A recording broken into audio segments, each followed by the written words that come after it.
Hey everyone, it's the end of the year, it's the end of 2020. We all needed some extra motivation this year. I know I did. For this last video of 2020, I'm going to just talk about some quotes that I heard over the year. Not necessarily said this year, but I heard them for the first time this year. That kept me motivated and kept me inspired to keep making work. I always write down quotes and stuff in my journal, but I thought it'd be fun to just put a list of my 5 favorites, or the 5 that really resonated with me this year, and talk about them while I draw, because that's what I do.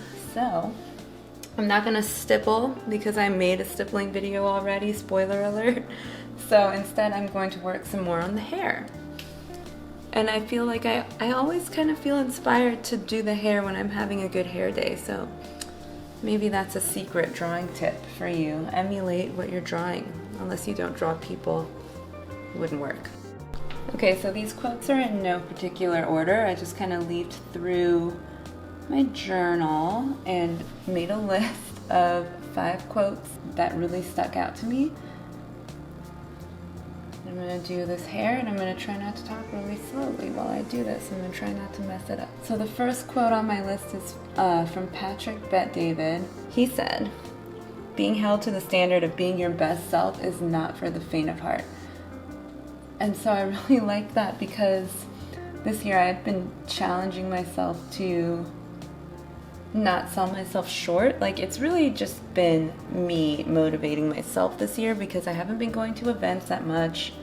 I haven't been going to shows as much, so there hasn't been as much external motivational stimulation. I haven't been with peers that much, so there hasn't been anyone I haven't been comparing myself to other people. I've just been competing with myself, which is something I do in other aspects of my life, but I hadn't been doing that with art really until this year. And so seeing that quote, I felt yeah, totally. I would set a goal for myself, and then there's the temptation when you set a goal for yourself to think well, I'm the only one holding myself accountable, so I'm the only one that I'm letting down if I don't do it. I'm not gonna lose. It's not like I'm gonna get an F on a project or get fired or something.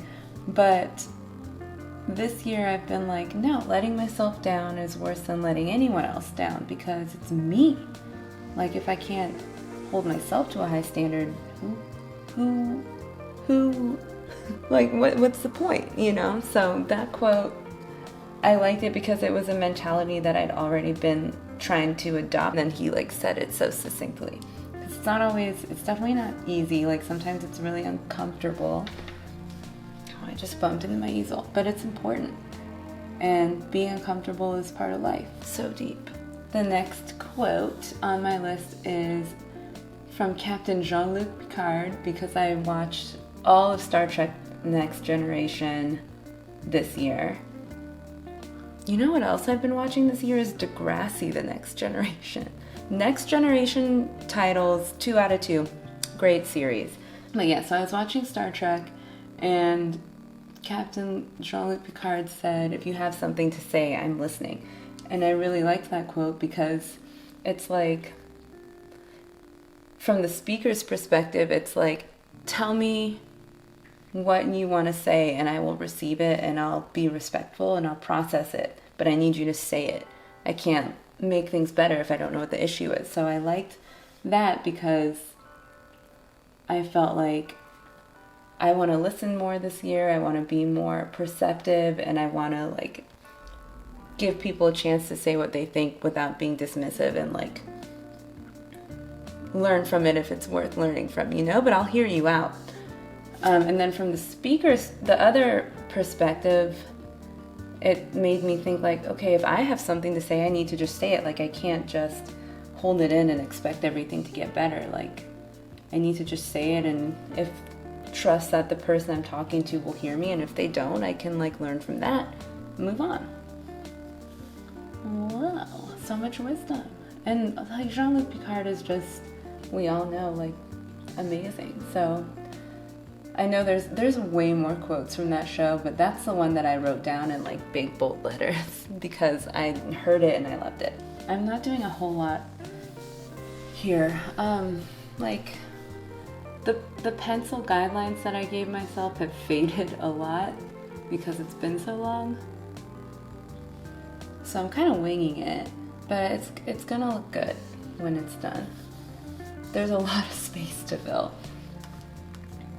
All right, the next quote is from James Lane Allen. He says, "Adversity doesn't build character, it reveals it." That was extra relevant this year because just about everyone has faced some kind of adversity, like whether it was as simple as like you had to stay inside and you hated it, or gyms closed. There were lots of events that I was going to do this year that I didn't get to do, or like there were whatever. There were lots of things standing in like all of our ways.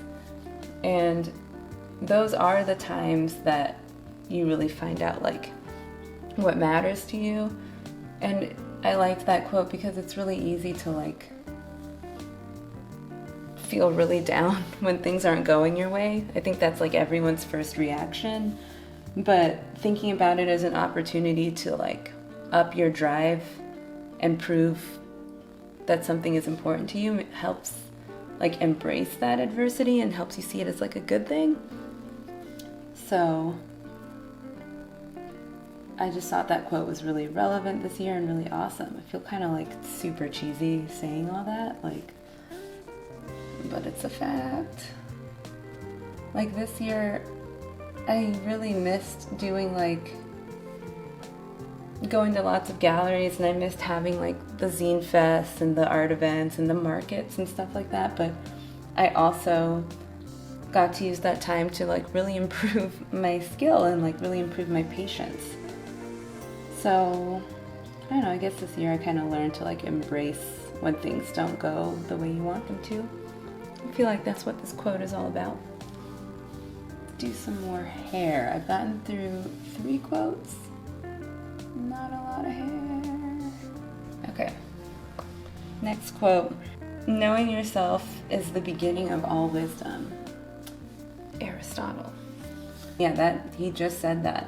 I'm sure I've heard that before. Maybe. But this year is when I saw it and was like, boom, that's a keeper. I think a lot of people, it's so easy to be distracted by like what's going on in the world, especially now. There's so many distractions and there's so much to keep up with, like the Kardashians. Just kidding. But in a lot of ways that's accurate. Like there's so much going on and we have so much access to information that it's easy to just kind of forget to think about like who we are and like what things mean to us and what we actually feel about things. Like not what's our reaction to how other people feel, but like genuinely how do we feel about things? And like, who are we? You know? God. But for real, like I spent a lot of time this year learning more about myself. Even things as simple as like taking like personality tests, like Myers-Briggs and stuff, and like paying less attention to like what the result is, but really analyzing like why I'm picking the answers I'm picking, and like am I picking them because that's how I already see myself, or like do I have an internal bias, or do I really feel this way? Like one example was like I've always thought of myself as an introvert. Like as long as I've known what an introvert was, I've been like, oh, that's me. Like even when I was little, I would be like, no, I'm not a people person. So when I would take those, like any personality test, and it asks you like questions about like if you're at a party, are you more likely to head towards the middle, or are you more likely to be at the like a wallflower? And I would be tempted to say, and in the past I've been like, oh, I would totally be the wallflower because I'm an introvert, like of course. But the reality of the fact is when I do go to parties or when I'm at events, I feel more uncomfortable just orbiting around the room. I feel a lot better putting myself in the middle so that I can get to know people, analyze the situation, and decide if these are people I want to be around again. Do I like these people? Do I like this situation? And so the reality of the fact was that my answer should be that I'm more in the middle of everything. That's not a deep question or anything, but it still matters. What would be the point of me answering something that I think applies to me if it's not accurate? I don't know if that makes sense, but it was a interesting mini epiphany for me. There's no rules, so it's important to try lots of things, embrace the things that you like. Don't tell yourself oh, I can't like that thing because it contradicts this other thing that I like, or I can't enjoy or have this kind of philosophy because it contradicts that kind of philosophy. Figure out what you like, figure out how you think, know yourself. Everything will get better. There's no rules. I mean, there are rules, but not with who you are.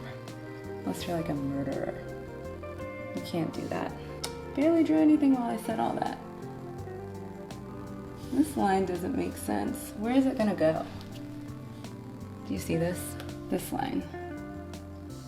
It originally curved up here, but it's going this direction. I don't like it.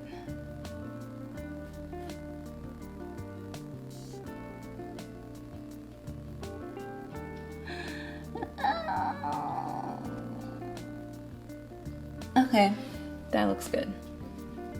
There's no rules.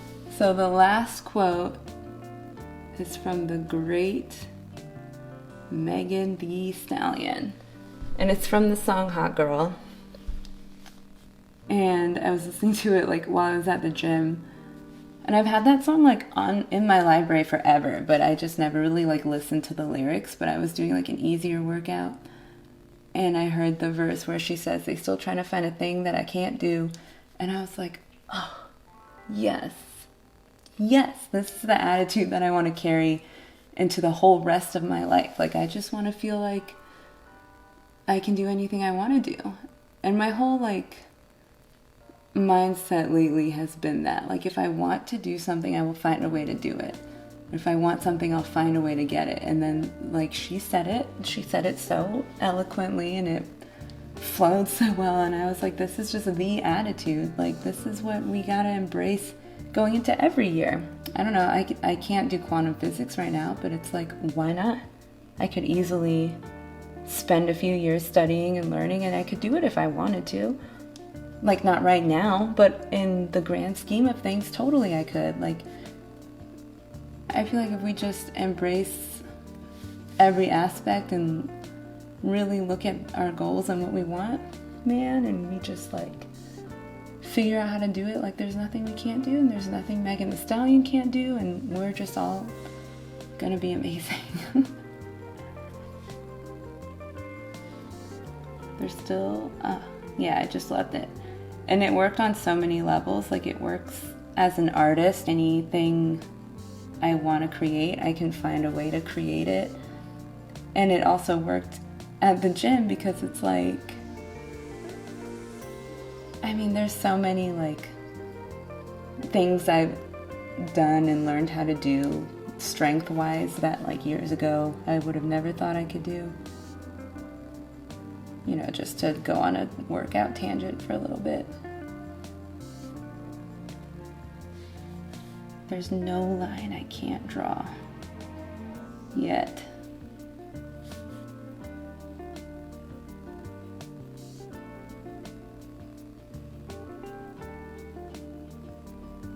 Boom. Okay, so those are 5 quotes that really resonated with me in 2020, quotes I really liked. Apologies if you felt this video was more on the cheesy side. I definitely felt that way at times, but it's just the truth. It's just accurate. I can't help it. Talking about quotes in general is always gonna feel kind of cheesy. Grilled cheese sandwich, but like I've said before, cheese is great sometimes. Still in this top section of the hair. Didn't get that much done. I guess I tend to draw a lot slower when I talk, but it is what it is.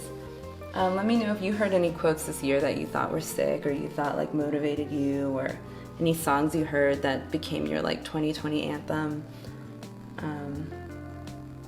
Yeah, that's really it. End of the year.